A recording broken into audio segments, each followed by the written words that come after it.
That question, whispered in the soul's silent nights, has echoed for millennia through the halls of human thought.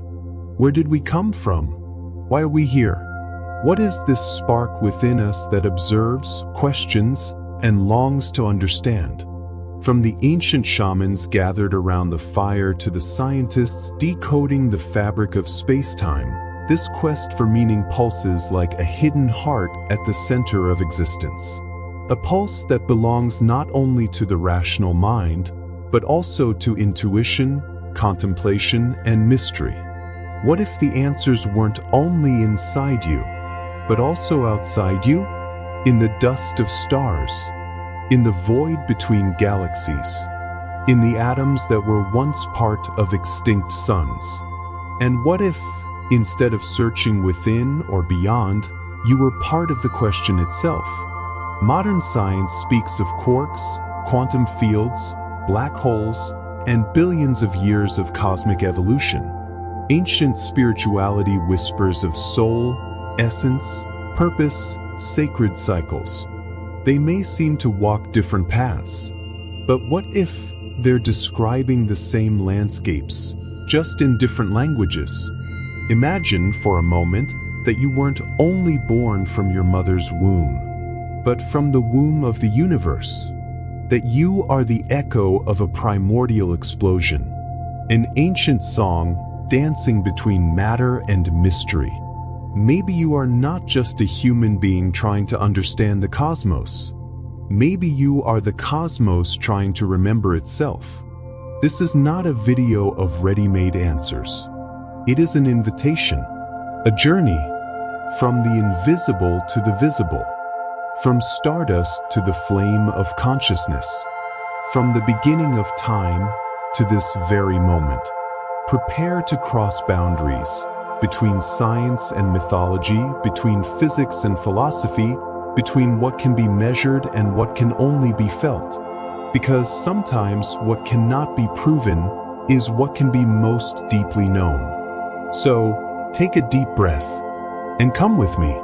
Let's walk together from the darkness of the unknown to the spark that shines in your eyes. Because maybe, just maybe, the story of the universe is your own story. Before everything, there was silence. Not silence as we know it, the absence of sound, but an absolute stillness, without time, without space, without form. And then something happened. Approximately 13.8 billion years ago, an infinitely hot and dense singularity burst forth, not into a pre-existing space, but by creating space and time in its very unfolding. This event, which we call the Big Bang, was not an explosion like a bomb, but an expansion, a sudden dance of energy and potential where all the laws we now know began to write themselves. In its first moments, the universe was nothing more than a cosmic soup of fundamental particles, quarks, leptons, photons, colliding at unimaginable speeds. The heat was so intense that nothing could exist as we understand it. But over time, the universe began to cool. With this cooling came order. Particles began to combine. Quarks formed protons and neutrons. These, in turn, created the first atoms, primarily hydrogen and helium. And then, millions of years later, the first stars ignited, giants made of burning hydrogen in nuclear fusion. Within them, the alchemy of the universe began to reveal itself. Light atoms collided and fused, creating heavier elements, carbon, oxygen, iron. But the true spectacle was reserved for the end of those stars.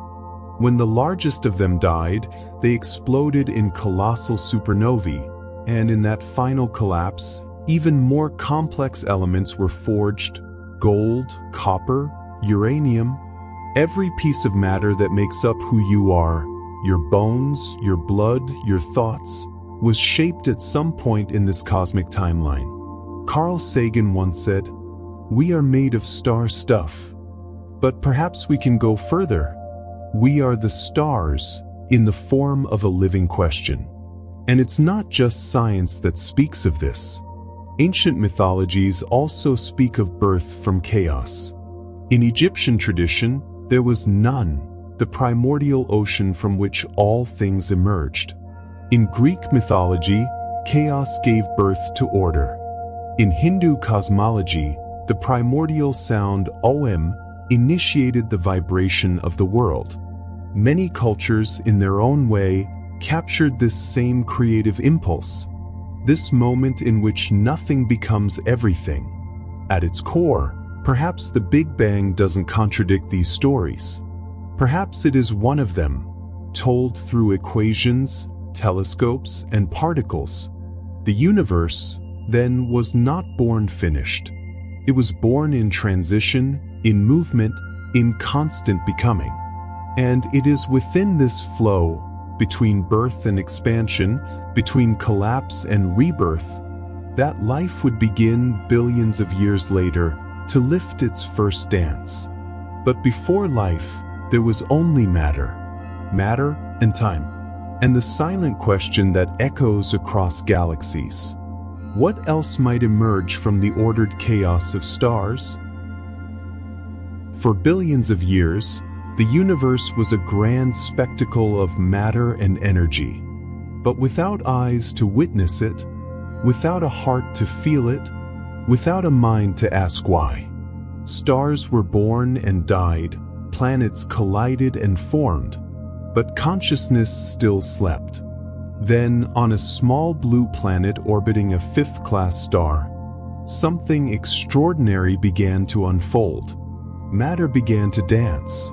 Early Earth was anything but welcoming, a boiling chaos of volcanoes, electric storms, acidic oceans, and suffocating heat. And yet, it was precisely in this cauldron of extremes that the seeds of life were sown. Scientists still don't know for sure how life began, but there are fascinating theories. One points to a kind of primordial soup, a mixture of simple organic compounds in warm oceans, stirred by lightning, heat, and pressure. Another hypothesis looks to hydrothermal vents at the bottom of the sea, black chimneys releasing minerals and heat, fueling complex chemical reactions. And then there's the bold idea of panspermia, that the building blocks of life may have come from beyond Earth, carried here by comets or meteorites. Whatever the origin, at some point, atoms aligned in an improbable way. Molecules began to organize, to replicate, to adapt. And that's when the magic, or the scientific miracle, occurred. Matter, for the first time, began to self-organize. The first unicellular life forms were born. Simple organisms, yet already carrying within them the spark of transformation. Then evolution took the stage. Natural selection shaped creatures according to their environments. Time ceased to be just a vector of entropy.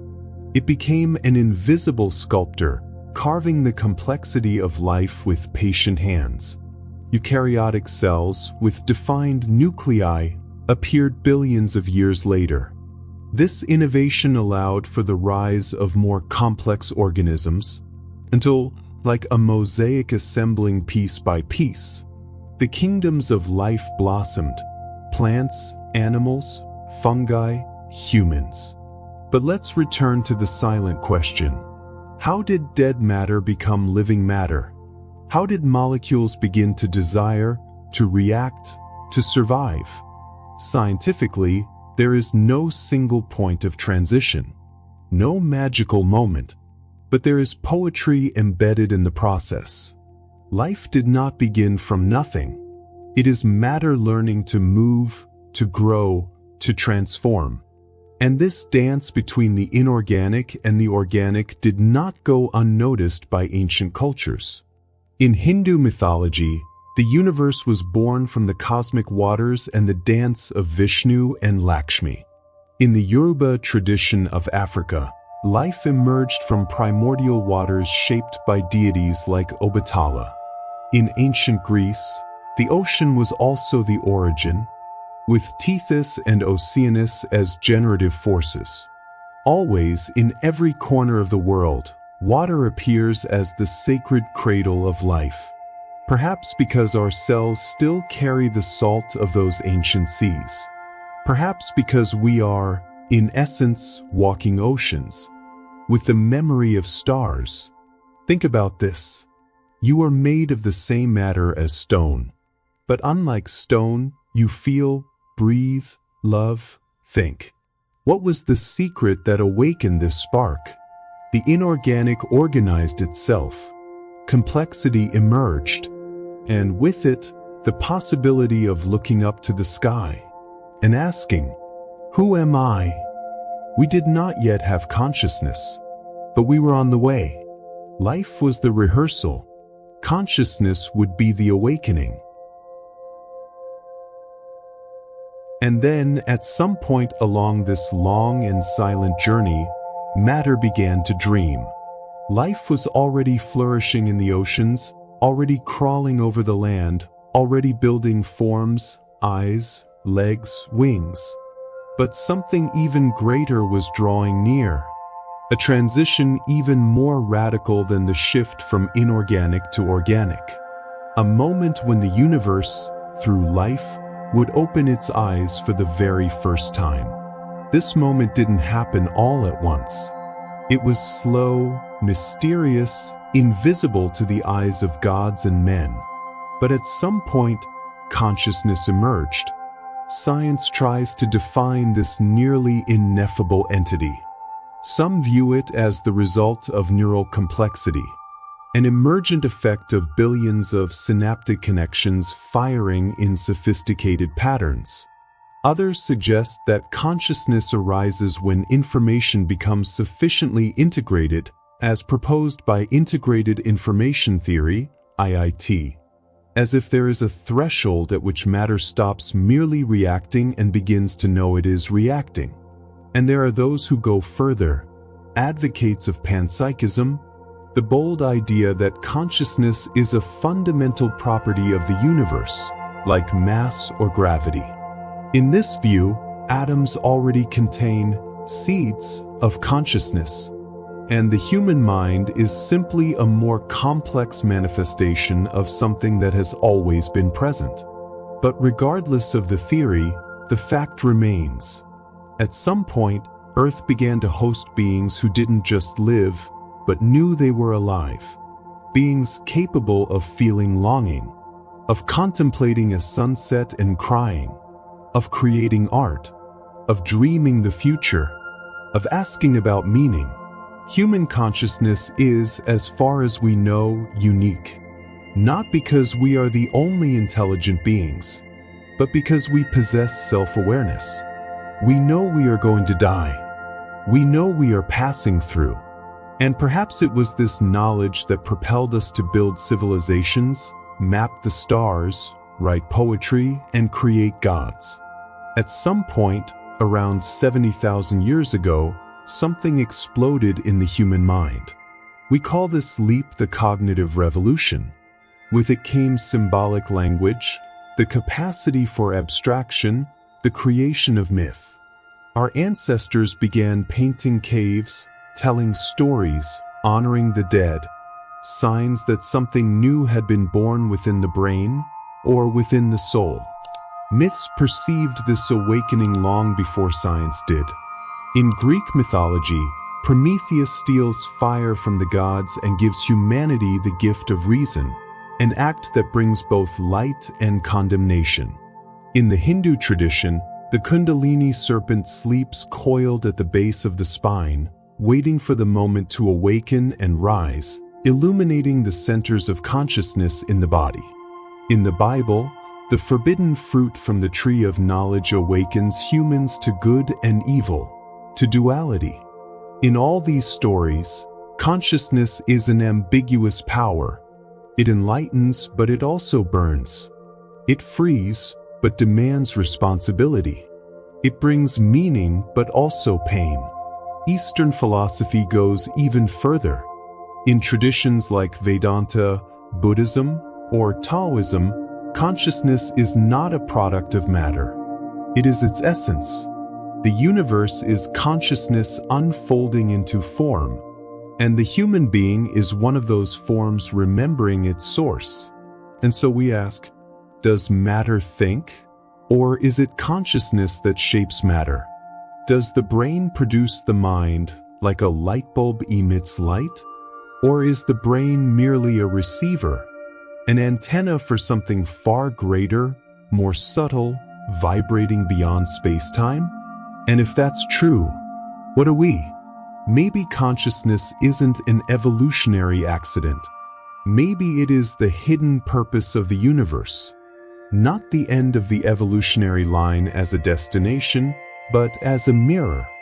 Because when you look up at the starry sky and feel that something within you recognizes that infinity, perhaps it's because there is no separation between the one who contemplates and that which is contemplated.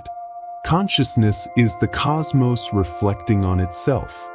It is the universe awakening, and for a brief moment, remembering that it exists. Close your eyes for a moment. Feel the air entering. Feel the silent pulse within your chest. Now ask yourself, who is feeling this? It's not just the body. It's not just the mind. There is something more. Something that perceives, that observes, that is aware of being alive. That something is the central mystery of existence. Modern physics shows us that all the atoms in your body, carbon, iron, oxygen, were forged in the hearts of stars that exploded billions of years ago. You are quite literally made of dead stars. But the most astonishing truth is not that. It's the fact that those stars, which once shone in the silence of space, now look at themselves through your eyes. You are cosmic dust that learned to ask who it is. The universe, this vast ocean of energy and matter, spent eons organizing itself, evolving until, on a tiny blood, it could perceive itself. You are not separate from the cosmos. You are the cosmos. For a brief, magical moment, it has taken form as you, to observe, to feel, to reflect, to love. Like waves rising from the ocean and believing themselves to be separate entities, we too forget that we are part of the whole. But the truth is, the wave never stopped being the ocean, and you have never stopped being the universe. This insight is not new. In Vedanta, it is said, Tattvam asi, thou art that. That, being the ultimate essence, Brahman, the eternal source of all that exists. In Buddhism, the self is a process, not a fixed entity, a whirlpool of consciousness that forms, spins, and dissolves again. In Gnosticism, the divine spark dwells within every being, awaiting awakening. You are the eye of the cosmos, the light that knows it shines, the whisper that remembers the primordial sound. It is no exaggeration to say, you are sacred, but not because of something external, not because of dogma. It is sacred simply because you are conscious, because you can choose, contemplate, transform. The I is not a prison, but a window, a passage between the infinite and the finite, between eternity and this very moment. And if everything truly is a dance, matter, time, space, energy, consciousness, then the dancer is the same, only wearing different masks. You are not in the universe. You are the universe, for one rare instant, aware of itself, and that changes everything. Nothing in the universe remains still. Everything pulses. Everything breathes. Everything transforms. Stars are born and die. Galaxies collide and are reborn in new forms. Water evaporates, becomes cloud, rain, river, and life, That mysterious force that dwells within time, dances to the rhythm of the same eternal cycle. Just like everything else, we too are made to die. But what does that really mean? Science teaches us something as simple as it is powerful. Nothing is lost, everything transforms. Energy doesn't vanish. Matter doesn't disappear. What we call an end is merely a change of state. Your body one day will return to the earth. The atoms that now compose you will be absorbed by plants, animals, maybe even other bodies. The air you breathe has already passed through the lungs of millions of beings before you. You are made of a cycle far vaster than you've ever imagined. In Hindu tradition, this cycle has a name, samsara, the wheel of reincarnation, birth and death, until liberation. In the myth of the phoenix, fire consumes, but also purifies. From the ashes, the flame is born again. In Shiva Natraja, the dancing god, we find the perfect symbol. The dance of creation, preservation, and destruction in one sacred movement. Death, then, is not the opposite of life. It is its complement, the pause between two breaths of the universe. And if you stop to feel, this cycle lives within you. Each night, you die to the day that has passed. With every inhalation, something enters. With every exhalation, something leaves. Cells are dying within you this very moment, and new ones are being born to take their place. Your body is a mutating constellation of births and farewells. So then, what truly dies? If everything that makes you already existed before you were born, if your atoms are as ancient as the stars, if your consciousness is the fleeting spark of something vast and eternal, is death truly an end? Or is it simply a return to the whole? Spiritual traditions tell us the soul does not vanish. It migrates, dissolves, or reunites with the source. Perhaps, more than believing or doubting, what matters is to contemplate the mystery. Because when you accept death as part of the dance, life takes on a different light. It becomes more precious, more urgent, more sacred. You are here for a brief moment, but this moment contains all of eternity, because it is part of something that never began and will never end. For centuries, science and spirituality walked as strangers, at times even as rivals, but perhaps they were never truly opposed, only different languages trying to describe the same mystery. Science shows us the how stars are born, how atoms organize, how neurons fire. It is the language of logic, of measurement, of experimentation. It seeks patterns, universal truths, causes and effects. It builds bridges using data, microscopes, and particle accelerators. Spirituality, on the other hand, speaks to the why. Why we are here, why we feel what we feel, why love seems more real than any equation. It does not seek to control the world, but to feel part of it. It is the language of symbol, of metaphor, of contemplative silence. And when we stop trying to make one destroy the other, we discover that together, they reveal a more complete vision of reality. Look, the Big Bang and the biblical fiat lux, let there be light, aren't such distant ideas. Both speak of a beginning, an explosion of presence. Both acknowledge a moment when nothing became everything. Ancient myths, contrary to popular belief, are not lies. They are symbolic maps of the soul. Stories layered with meaning, not to explain the world like science does, but to reflect our place in it, our pain, our longing, our hope. Quantum physics speaks of entanglement, of non-locality, of particles that influence each other across vast distances.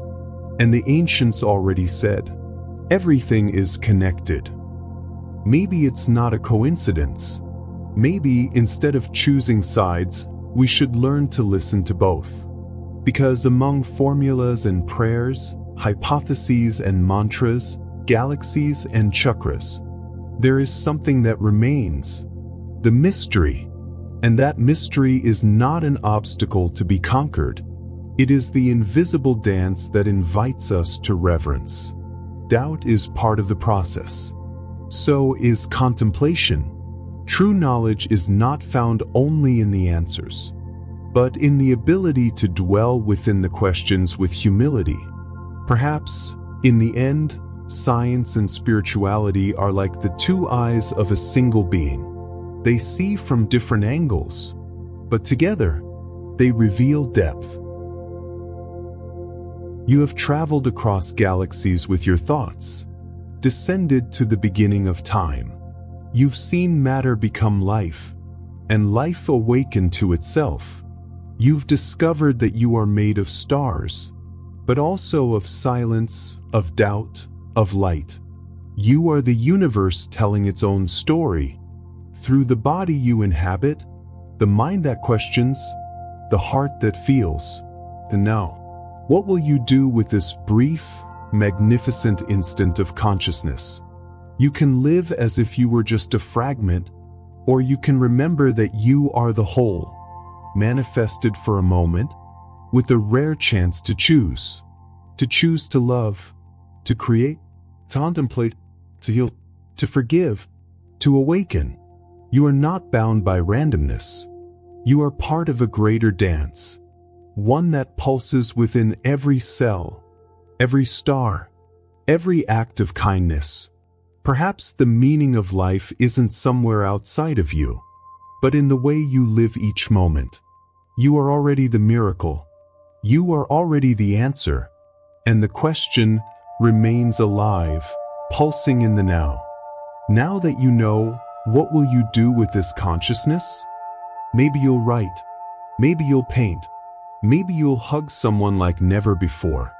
Or simply look up at the sky and, in silence, give thanks for being here.